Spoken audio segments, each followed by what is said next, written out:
Guys, welcome back to my channel study with body wisdom. तो guys, मैं आपको पढ़ा रही थी कॉन्स्टिट्यूशन व्हाई एंड हाउ।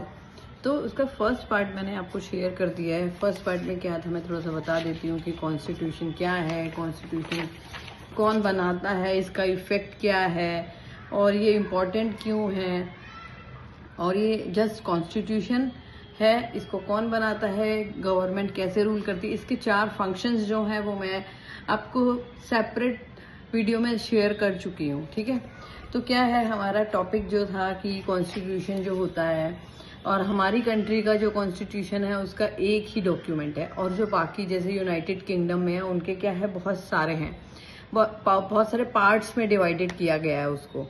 तो क्या है कि वो क्या है अलग अलग जगह पे होते हैं, तो उनको क्या है अलग अलग उसमें पार्ट में रखा गया है, और हमारा इंडिया का डॉक्यूमेंट क्या है एक ही हमारा कॉन्स्टिट्यूशन है। ठीक है, और ये क्या है कि कितना इफेक्टिव है कॉन्स्टिट्यूशन, ये आपको पढ़ने से पता चलेगा आगे भी। ठीक है, हमारा कॉन्स्टिट्यूशन इफेक्टिव कैसे है और क्या है इंश्योर ये इसमें लोग कैसे किस तरह से इससे ये इफेक्टिव है लोगों के लिए, और बहुत सारे फैक्टर्स हैं इसके। ठीक है, आगे क्या है जैसे कई लोग ऐसे होते हैं कि कॉन्स्टिट्यूशन जब बनता है तो उसको क्या करते हैं, कई लोग पसंद करते हैं, कई लोग नहीं पसंद करते। किस तरह के लोग जो होते हैं वो कॉन्स्टिट्यूशन को बनाते हैं, आप लोगों ने पढ़ा हुआ होगा कि जैसे कई लोग ऐसे होते हैं जो मिलिट्री मैन होते हैं, मिलिट्री पीपल होते हैं, लीडर्स होते हैं, कुछ ऐसे पॉपुलर पर्सनैलिटी होती हैं जो क्या है कॉन्स्टिट्यूशन बनाने के लिए के अगर वो बनाती हैं इनकेस, तो लोग उसको अप्रूव करते हैं कि नहीं करते हैं। तो कौन कौन से देश हैं इसके बीच में कॉन्स्टिट्यूशन जो जिनका कॉन्स्टिट्यूशन मोस्ट सक्सेसफुल है, जैसे इंडिया है, साउथ अफ्रीका है, यूनाइटेड स्टेट है, इन लोगों के जो कॉन्स्टिट्यूशन है वो मोस्ट सक्सेसफुल है। ठीक है, ये 1 मार्कर में आ सकता है। तो कॉन्स्टिट्यूशन का क्या है, in between December 1946 and November 1949 के बीच में क्या हुआ था, हमारा संविधान बना था। पब्लिश कब हुआ था वो तो आपको मालूम ही है, लेकिन असेंबली जो constitution assembly between December 1946 and November 1949, ठीक है, 1950 को हुआ था ना। तो क्या है हमारा इसकी हिस्ट्री जो है बहुत ज़्यादा फेमस है, बहुत ज़्यादा लॉन्ग है और फेमस है। तो अच्छा, फुल फ्लेज रिफरेंडम क्या होता है, फुल फ्लेज रिफरेंडम जो होता है ना वो क्या होता है, जैसे क्या है बाहर की कंट्रीज में होता है ये। ठीक है, हमारे इंडिया में नहीं है। बाहर की कंट्री में क्या होता है फुल फ्लेज रिफरेंडम होता है कि जैसे वोटिंग होती है उसके बाद डिसाइड होता है कि कौन हमारा संविधान अच्छा है कि नहीं है, उसके बाद डिसाइड होता है कि इसको अप्रूव करना है कि नहीं। हमारे इंडिया में ऐसा नहीं है, क्योंकि हमारे इंडिया में कोई फुल फ्लेज रिफरेंडम जो है अप्रूव ही नहीं हुआ, क्योंकि हमारे देश के संविधान को सबने पसंद किया गया है। ठीक है, और ये जो अथॉरिटी है, ये जो कॉन्स्टिट्यूशन है, ये कौन बना रहा है, कौन आपको मालूम है इसके बीच में कौन कौन थे जिन्होंने कॉन्स्टिट्यूशन बनाया था। महात्मा गांधी थे, और वल्लभ भाई पटेल थे, और अंबेडकर जी थे। ये सब कॉन्स्टिट्यूशन को बनाने में ये पार्ट, वैसे 300 पीपल थे जो उसके बीच में बहुत सारे ऐसे थे जो मिलिट्री मैन है, बहुत सारे लोग ऐसे थे। हमारा टॉपिक क्या है, substantive provision of the constitution. इसमें क्या अगर हमारा कॉन्स्टिट्यूशन क्या है सक्सेसफुल हो जाता है कॉन्स्टिट्यूशन हमारा, सब लोग इसको पसंद करते हैं कि क्या है कि सबको अच्छा लगता है ये कि अगर अच्छा बना है कॉन्स्टिट्यूशन को, किस तरह से बनाया गया, सब लोगों को अच्छा लगना चाहिए। परफेक्ट कॉन्स्टिट्यूशन वो होता है जो सबको अच्छा लगता है। ठीक है, क्यों कैसे क्या है कि इसमें क्या होता है कि सबके लिए जनता को देखकर बनाया जाता है। तो इसमें क्या होना चाहिए कि जैसे हम छोटे लोगों के लिए हमने अलग रूल बना रखे हैं, बड़ों के लिए अलग रूल बना रखे हैं। तो ऐसे क्या होता है बहुत सारे लोग जो होते हैं ना, जब किसी के ऊपर बहुत ज़्यादा हम किसी से भेदभाव करते हैं तो वो लोग क्या करते हैं अपना अलग ग्रुप बना लेते हैं, और क्या फिर दूसरे लोगों को परेशान करते हैं ऐसे। और क्या होता है कि कॉन्स्टिट्यूशन में क्या होता है, हमें बहुत सारी चीज़ें क्या है, हम लोग क्या है, हमारे देश में क्या है डेमोक्रेसी है, तो हमें क्या है अचीवमेंट, परफेक्शन, जस्टिफाई, ये सब जो होता है ना ये ज़रूरी होता है। वैसे तो कोई भी चीज़ परफेक्ट नहीं होती, लेकिन क्या है कि बहुत सारी चीज़ें ऐसी होती हैं जैसे हमारे कॉन्स्टिट्यूशन में फ्रीडम, इक्वालिटी, और सब मेंबर्स के लिए क्या होता है ज़रूरी है ये सब, और क्या है ना तो वो डेफिनेटली वो कॉन्स्टिट्यूशन क्या होगा सक्सेसफुल होगा। कभी भी ऐसा नहीं होगा कि अगर सबको इक्वालिटी मिल रही है तो कोई दिक्कत की बात है ही नहीं। ठीक है, अब हमारा नेक्स्ट टॉपिक क्या है, बैलेंस इंस्टीट्यूशनल डिजाइन। ठीक है, इंस्टीट्यूशनल डिजाइन क्या है? इंस्टीट्यूशनल डिजाइन ये है कि जैसे हमारे क्या है, हमारी जो पावर्स हैं वो बटी हुई हैं, जैसे लेजिस्लेचर, एग्जीक्यूटिव और जुडिशरी की सबकी जो पावर्स होती हैं अलग अलग होती है, सबके काम जो होते हैं वो अलग अलग होते हैं। जैसे क्या है, लेजिस्लेचर का काम क्या है, कानून बनाना, एग्जीक्यूटिव का क्या है, उसको पास करना, और जुडिशरी क्या है, जजेस एंड जो जजेस होते हैं, जज होते हैं, वकील होते हैं, उनको वो सब उसके अंडर आता है। ठीक है, तो जैसे क्या है इसमें क्या है, इनकी और भी कुछ ऐसे इनकी बॉडीज हैं, जैसे क्या है, इलेक्शन कमीशन भी तो होता है ना, जो सब इलेक्शन के वक्त को देखते हैं, जब वोटिंग होती है वो सब होता है। तो और ये क्या है, इन सबके जो पावर डिवाइडिंग होती है ना, जो पावर डिवाइडिंग वे होता है वो क्या होता है, हॉरिजॉन्टली फ्रैगमेंट। ठीक है, हॉरिजॉन्टली फ्रैगमेंट जो होता है वो क्या होता है, way of the divided power. ठीक है, अब क्या है, सिस्टम चेक क्या होता है हमारा, सिस्टम चेक क्या होता है, जैसे सिस्टम चेक, जैसे लेजिस्लेचर, एग्जीक्यूटिव और जुडिशरी जो होते हैं ना, वो क्या करते हैं, एक दूसरे की पावर्स को चेक कर सकते हैं। ठीक है, कैसे चेक कर सकते हैं, एक दूसरे के ऊपर निगरानी रख सकते हैं। हमारे कॉन्स्टिट्यूशन में ये सब है और ये सक्सेस भी है। ठीक है, अब क्या है, जैसे क्या है, फ्लेक्सिबिलिटी क्या है, जैसे हमारा जो है टाइम टू टाइम चेंज होना, जैसे ह्यूमन बीइंग चेंज होते हैं। ठीक है, तो चेंज जो होते हैं उसमें फ्लेक्सिबल जो होती है, अगर हमारा कॉन्स्टिट्यूशन फ्लेक्सिबल नहीं होगा, चेंज नहीं होगा टाइम टू टाइम, वही पुराना जो है, जैसे हम अपने बड़े लोगों को बोलते हैं कि मम्मा थोड़ा चेंज हो ना, थोड़ा कुछ मॉडर्न बनो ना, कुछ मॉडर्न ड्रेसेस पहनो ना, ऐसे सब होता है ना, जैसे चेंज ह्यूमन बीइंग चेंज होते हैं, ऐसे ही क्या होता है, कॉन्स्टिट्यूशन को भी चेंज होना पड़ता है। ठीक है, चेंज होना है इसको जरूरी। ठीक है, और रिजिड क्या होता है, रिजिड मतलब इक्वालिटी। अगर इक्वालिटी क्या है, फॉर एवर है, हमारा पहले भी हमारा कॉन्स्टिट्यूशन में इक्वालिटी थी और अब भी है। तो ठीक है, जैसे क्या है कि पहले क्या था, फोन वगैरह, ये स्मार्टफोन और ये सब नहीं थे ना, इनकी नीड भी नहीं थी हमें, लेकिन अब क्या है, ये हमारी बेसिक नीड्स बन चुके हैं। इंटरनेट जैसे है वो हमारी बेसिक नीड्स बन चुके हैं। लोगों को कुछ पता भी नहीं था, बहुत सारी चीजें ऐसी जिनके बारे में लोगों को मालूम भी नहीं था। तो क्या है, ऐसे ही क्या होता है, चेंजेस होते रहते हैं, ऐसे चेंज होना बहुत जरूरी है। जैसे फ्लेक्सिबिलिटी बहुत ज्यादा हो तो भी अच्छी नहीं है, और क्या है, रिजिडनेस बहुत ज्यादा हो तो अच्छी नहीं है। अब क्या है, लिविंग डॉक्यूमेंट्स हमारा क्या है, बीइंग डॉक्यूमेंट्स क्या होता है, इसमें क्या होता है, चेंज लाना। तो क्या होता है, जैसे हमारे में चेंजेस आते हैं वैसे ही डॉक्यूमेंट में चेंज आता है। तो बैलेंस ऑफ पावर हो गया इसका मतलब क्या, जैसे क्या है, अब ये therefore in the determining whether as the constitution has authority, you can ask yourself 3 question. पहले तो मैं आपको ये बता रही हूँ, लिविंग डॉक्यूमेंट जो है चैप्टर 9 में हम आगे इसके बारे में और पढ़ेंगे, यहाँ पे मेंशन कर रखा है। ठीक है, अब क्या है, हम अपने आप से अगर क्वेश्चन करते हैं तो क्या है, where were the people who enacted the constitution enabled? The question will be answered in the remaining part of the chapter. ये क्या है, एक जो ये हम पूरा पीछे से जो पढ़ चुके हैं उसके बारे में हम खुद से क्वेश्चन कर रहे हैं। तो क्या ये कॉन्स्टिट्यूशन अच्छा है, अगर हमारा क्वेश्चन है हाँ तो डेफिनेटली ये सही है। अब सेकंड क्या है कि इसमें पावर शेयरिंग ठीक से हो रही है कि नहीं हो रही है, क्या है कि secondly, did the constitution ensure the power was intelligently organized, that it was not easy for the group of subordinate give everyone some reason go along with the most of books about this question?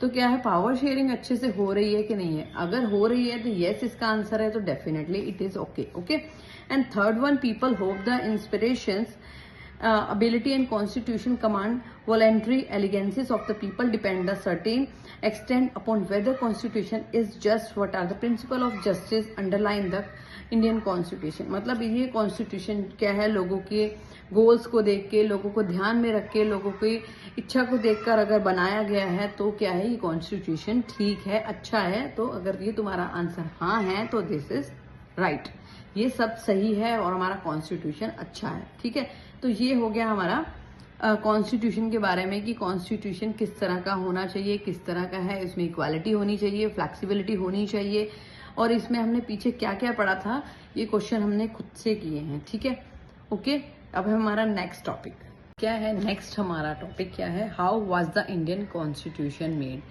कैसे बना हमारा India का constitution, कैसे constituent assembly. Constituent assembly क्या होता है, group of people होता है कॉन्स्टिट्यूएंट असेंबली।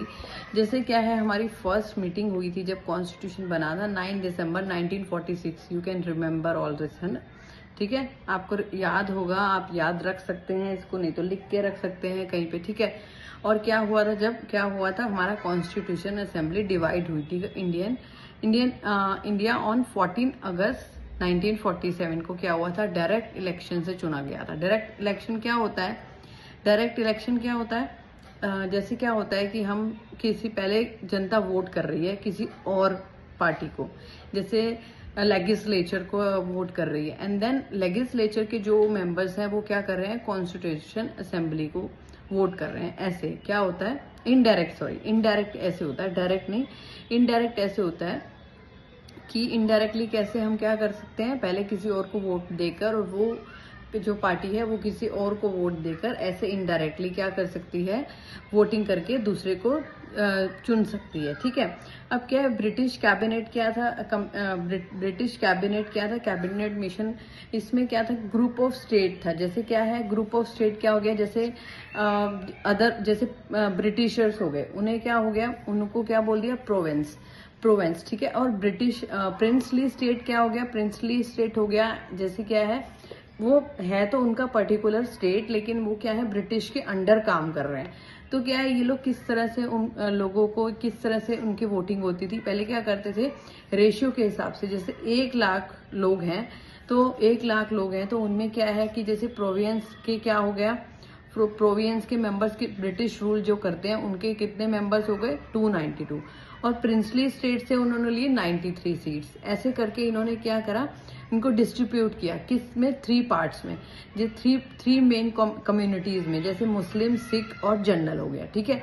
ये आपको याद रखना है अच्छी तरह, ये मोस्ट इंपॉर्टेंट पॉइंट है कि उन्होंने क्या करा, 3 पार्ट्स में डिवाइड कर दिया। प्रोविंस तो क्या हो, अकॉर्डिंग टू प्रोविंस कितनी सीट्स आई, 293 मेंबर्स, ठीक है। और प्रिंसली स्टेट में 93 सीट्स में, ठीक है। और उन्होंने मेन डिस्ट्रीब्यूशन किया मुस्लिम, सिख और जनरल में, ठीक है। तो अब क्या हुआ, जैसे assembly elected their own representative, इनके सबके क्या खुद के एक वोट थे, तो उन्होंने क्या करा, पीआर के हिसाब से उन्होंने क्या करा, वोटिंग करी। पीआर का मेथड क्या हो गया, प्रोपोर्शनल रिप्रेजेंटेशन, ठीक है। ये क्या है, 1 मार्कर पीआर मतलब, ठीक है। और ये इलेक्शन मेथड हो गया, ठीक है। पीआर क्या हो गया, ये इलेक्शन मेथड हो गया एक प्रकार का, ठीक है। अब हम आगे चलते हैं। आपको इतना समझ में आ गया हो तो प्लीज मुझे बता दीजिए कि 3 उसमें उन्होंने डिवाइड किया, ठीक है, उसको हिंदू, मुस्लिम, सिख और जनरल, ठीक है। चलिए आगे अब हमारा है क्या है, देखिए हमारा क्या है, composition of the constituent assembly. तो कॉन्स्टिट्यूएंट असेंबली मैंने आपको बताया था कि ग्रुप ऑफ पीपल है। तो इसमें क्या है अब कि भाई हमारा देश क्या है, पार्टीशन का फेस कर रहा था, ठीक है, पार्टीशन फेस कर रहा था, आप लोग को मालूम है। तो इसमें क्या है, बहुत ज्यादा वायलेंस हुआ था, लोग बहुत ज्यादा क्या है, गुस्सा हो गए थे। हिंदू मुस्लिम के बीच में क्या हुआ था आपको मालूम है। तो क्या होता है, जब यहाँ पर पार्टीशन होता है तो 3 जून 1947 को क्या होता है, जो भी असेंबली के मेंबर्स होते हैं वो क्या करते हैं, जो भी जब पार्टीशन के बाद जो पाकिस्तानी होते हैं उनको क्या करते हैं, निकाल देते हैं असेंबली से, कॉन्स्टिट्यूशन असेंबली से निकाल देते हैं। और क्या होता है, जब निकाल देते हैं तो कितने मेंबर्स बचते हैं, 299 मेंबर बचते हैं खाली, ठीक है। और उसके बाद क्या होता है, हमारी जो कॉन्स्टिट्यूशन वॉज अडॉप्टेड इन 26, हमारा कॉन्स्टिट्यूशन अडॉप्ट कब हुआ था, 26 नवंबर 1949 को, ठीक है। 19 ये डेट्स वेरी इंपॉर्टेंट हैं, तो वेरी इंपॉर्टेंट है ये। तो क्या है, 26 नवंबर को हमारा क्या कॉन्स्टिट्यूशन अडॉप्ट हुआ था, ठीक है। और सिग्नेचर कब हुए थे, 24 जनवरी 1950 को सिग्नेचर हुए थे कॉन्स्टिट्यूशन के ऊपर, ठीक है, पास हो गया था मतलब। और क्या है, कॉन्स्टिट्यूशन इम्प्लीमेंट कब हुआ था, 26 जनवरी 1950 को। ये इंपॉर्टेंट डेट्स हैं, कुछ आप याद रख लीजिए, क्योंकि क्या है, आपके काम आने वाली है, ठीक है। और क्या है, हमारे कॉन्स्टिट्यूशन में कुछ नए नए कॉन्सेप्ट हुए थे सिटीजनशिप लोगों के लिए, माइनॉरिटी को बहुत ज्यादा इंपॉर्टेंस दी गई थी उस टाइम पे, लोगों की रिलीजियंस को, और क्या है, लोगों को सिटीजन्स को अच्छे राइट्स मतलब दिए गए थे, ठीक है। अब उसमें क्या है, आगे क्या है, जैसे क्या है, और 28 मेंबर्स जो थे ना शेड्यूल कास्ट थे, उसमें कितने मेंबर्स थे, 28 मेंबर्स जो थे शेड्यूल कास्ट थे, ठीक है। उसके बाद क्या है, 82% जो सीट्स थी ना कांग्रेस से बिलोंग करती थी। वहां उस टाइम पे क्या है, कांग्रेस बहुत ज्यादा डाइवर्स पार्टी थी, ठीक है। उसमें क्या बहुत सारे अलग अलग कास्ट के बहुत सारे लोग जो थे ना वो कांग्रेस में थे।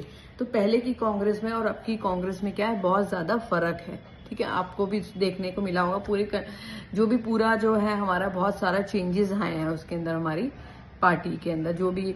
और अब तो वैसे भी क्या है, बीजेपी की ज्यादा है, तो आपको पता ही होगा कि कांग्रेस की क्या इस टाइम पे कंडीशन है।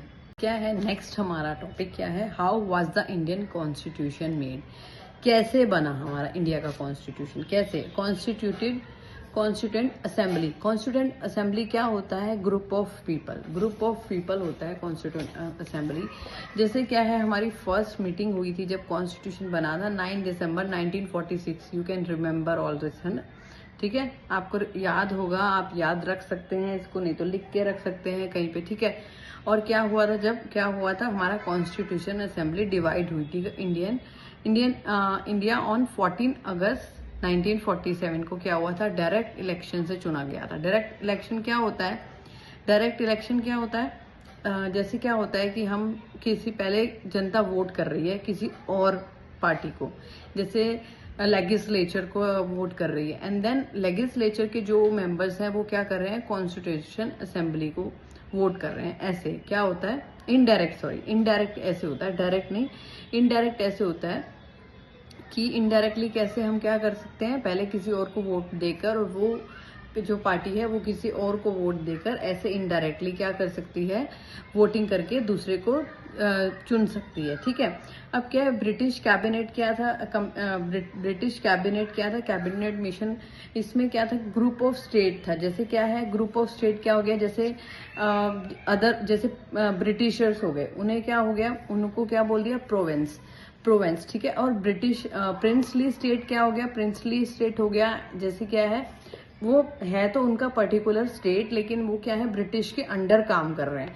तो क्या है, ये लोग किस तरह से उन लोगों को, किस तरह से उनकी वोटिंग होती थी, पहले क्या करते थे, रेशियो के हिसाब से, जैसे 1 लाख लोग हैं तो उनमें क्या है कि जैसे प्रोविंस के क्या हो गया, प्रोविंस के मेंबर्स के ब्रिटिश रूल जो करते हैं उनके कितने मेंबर्स हो गए, 292, और प्रिंसली स्टेट से उन्होंने लिए 93 सीट्स। ऐसे करके इन्होंने क्या करा, इनको डिस्ट्रीब्यूट किया, किस में, 3 पार्ट्स में, जो थ्री मेन कम्युनिटीज में, जैसे मुस्लिम, सिख और जनरल हो गया, ठीक है। ये आपको याद रखना है अच्छी तरह, ये मोस्ट इंपॉर्टेंट पॉइंट है कि उन्होंने क्या करा, 3 पार्ट्स में डिवाइड कर दिया। प्रोविंस तो क्या हो, अकॉर्डिंग टू प्रोविंस कितनी सीट्स आई, 293 मेंबर्स, ठीक है। और प्रिंसली स्टेट में 93 सीट्स में, ठीक है। और उन्होंने मेन डिस्ट्रीब्यूशन किया मुस्लिम, सिख और जनरल में, ठीक है।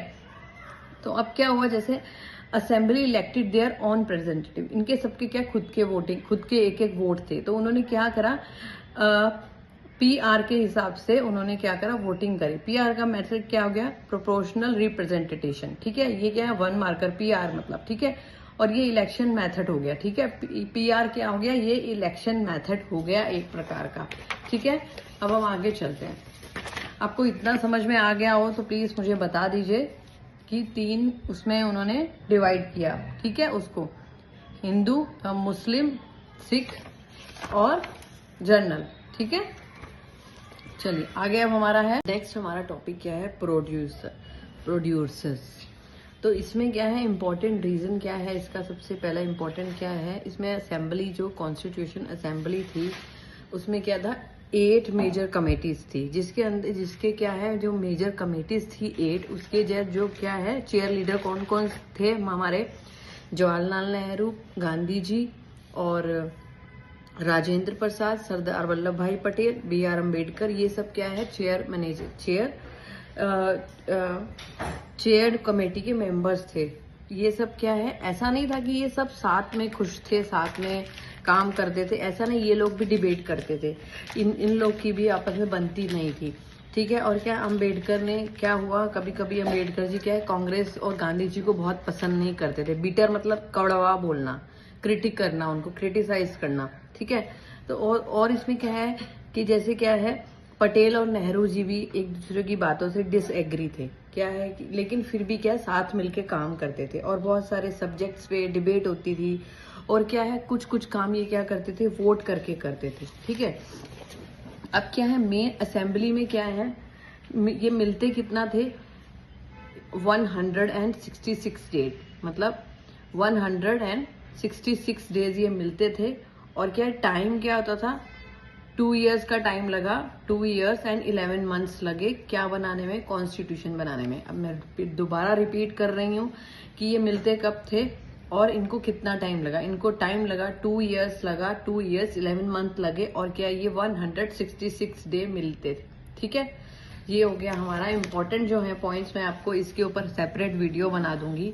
प्रोड्यूसर्स हो गया एंड नेक्स्ट हमारा जो है inheritance of the nationalist movement. अब हमारा नेक्स्ट टॉपिक ये है, इसके बाद थोड़ा सा ही रह गया, बस 2-3 पॉइंट्स रह गए, इसके बाद चैप्टर कंप्लीट हो जाएगा, ठीक है ना।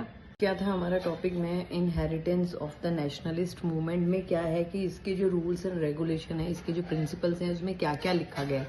इसमें क्या क्या लिखा गया है कि हमारे इंडिया कि हमारे कंट्री का शेप कैसा होना चाहिए, इसमें क्या क्या होना चाहिए, क्या क्या चेंजेस आने चाहिए, क्या क्या चेंजेस तो सॉरी जब बन रहा था तो चेंजेस नहीं मतलब क्या क्या होना चाहिए, उसमें कैसे शेप होना चाहिए। बहुत सारे डिबेट्स हुए थे उसमें उनके प्रिंसिपल को लेकर। ऑब्जेक्टिव रेवोल्यूशन जो होता है ना, ऑब्जेक्टिव रेवोल्यूशन क्या होता है, एक समरी टाइप होता है जिसके अंदर सब कुछ लिखा जाता है कि क्या क्या वैल्यूज हैं इसकी। नेहरू जी ने इसे 1946 में क्या इसमें नेहरू जी ने इसको मूव किया था, ठीक है। तो ये इसके वैल्यूज हैं, जैसे क्या इक्वालिटीज है, इसके फंडामेंटल कमिटमेंट्स हैं कुछ, इक्वालिटी, लाइबर्टी, डेमोक्रेसी, ये सब क्या है जरूरी है इसमें रूल्स के लिए। तो इसके मॉरल वैल्यूज जो है ना इससे पता चलते हैं, ठीक है। तो ये मैं इन शॉर्ट में जितना हो सकता है मैं आपको बता रही हूँ क्योंकि चैप्टर बहुत लॉन्ग है, ठीक है। और मेन पॉइंट्स मैं आपको अलग से शेयर कर दूंगी। इंस्टीट्यूशनल अरेंजमेंट क्या होता है, इंस्टीट्यूशनल अरेंजमेंट क्या हो गया, जैसे एग्जीक्यूटिव, लेजिस्लेचर, जुडिशरी जो है क्या वो इक्वली बैलेंस है कि नहीं है, ठीक है। और ये फेडरल अरेंजमेंट है कि नहीं, जैसे क्या है कि सेंट्रल गवर्नमेंट और स्टेट गवर्नमेंट क्या इक्वली है कि नहीं, वो सब बैलेंस से काम कर रही हैं कि नहीं। और हमने क्या सीखा, जैसे हमने इसमें यहाँ पर एक डायग्राम बना है आपका कि हमने यूएसए से क्या सीखा, बाहर से क्या सीखा। हमने ऐसे किसी के कॉन्स्टिट्यूशन को कॉपी नहीं किया, उनसे सीखा कुछ ना कुछ। जैसे इसमें ये डायग्राम दे रखा है यहाँ देखिए, तो इसमें ब्रिटिश कॉन्स्टिट्यूशन से हमने क्या सीखा, फर्स्ट पास्ट ऑफ द पोस्ट सीखा, parliament form of government, the idea of rule of law, institution, the speaker and her और his rule, law making produce. Irish constitution से क्या सीखा, direct principle of state policy. French constitution से क्या सीखा, इक्वालिटी, फर्टर्निटी, लाइबिलिटी, ये सब सीखा। कैनेडियन से क्या सीखा कि ये सेंट्रलाइज सिस्टम जो है हमारा ठीक चल रहा है कि नहीं, इसका मतलब फेडरल सिस्टम का मतलब क्या होता है कि हमारा सेंट्रल गवर्नमेंट स्ट्रोंग है कि नहीं। यूनाइटेड स्टेट्स से हमने क्या सीखा, फंडामेंटल राइट्स सीखा, ठीक है। और क्या सीखा कि जुडिशरी क्या है, डिपेंडेंट है कि नहीं, इंडिपेंडेंट है कि नहीं है, ठीक है। ये सब है, ये इंपॉर्टेंट है, आप देख लेना ना। लास्ट हमारा है कंक्लूजन। लास्ट क्या है हमारा कंक्लूजन है, जो कंक्लूजन में क्या है जो है ये हमारा जो कॉन्स्टिट्यूशन है उसकी वैल्यू जो बताई गई, ये यूनिक डॉक्यूमेंट्स है, ये हमारा एक इंडिया का जो है एक यूनिक डॉक्यूमेंट है हमारा। ये मोस्ट नोटेबल इन साउथ अफ्रीका।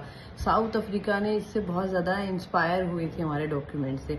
तो ये ऑलमोस्ट इसके जो मेन पॉइंट्स थे मैं आपको शेयर कर चुकी हूँ। ये चैप्टर कंप्लीट हो चुका है एंड मैंने क्या है इसके इंटरनल कुछ क्वेश्चंस हैं जो कि भाई ये जो हमारा कॉन्स्टिट्यूशन है कब हमारा जो है हमारा कॉन्स्टिट्यूशन कब इम्प्लीमेंट हुआ था, कब सिग्नेचर हुए थे, कब हमारे इसका अडॉप्शन हुआ था, कॉन्स्टिट्यूशन अडॉप्ट किया था जब, और क्या है इस कॉन्स्टिट्यूशन असेंबली में कितने मेंबर्स थे, कुछ मेजर कमेटी थी वो कितनी थी, मैं आपको सब शेयर कर चुकी हूँ इस चैप्टर। और भी जो इंटरनल क्वेश्चन है मैं आपको शेयर कर दूंगी, बहुत सारे हैं मेरे पास और एक्स्ट्रा जो बीच में से स्टफ है। और एक जो हमारा जो चैप्टर के बीच में जो एक डायग्राम है या आप चार्ट के इमेज कह लीजिए, जो provision adapted the constitution of different countries, मतलब हमने डिफरेंट कंट्री के कॉन्स्टिट्यूशन से क्या क्या सीखा था। तो वो मैं आपको ये जो पूरा डायग्राम है इसके जो पूरे कॉम्पिटेटिव और क्या है MCQs वो आपको शेयर कर दूंगी पूरा। आप डोंट वरी, पूरे इंटरनल क्वेश्चन आंसर मैं आपको शेयर करूंगी इससे रिलेटेड, ठीक है। तो चलिए मिलते हैं नेक्स्ट वीडियो में, तब तक के लिए अपने फ्रेंड्स के साथ ये चैप्टर शेयर कर देना, लाइक कर देना और सब्सक्राइब कर देना, ठीक है। चलिए मिलते हैं, बाय बाय।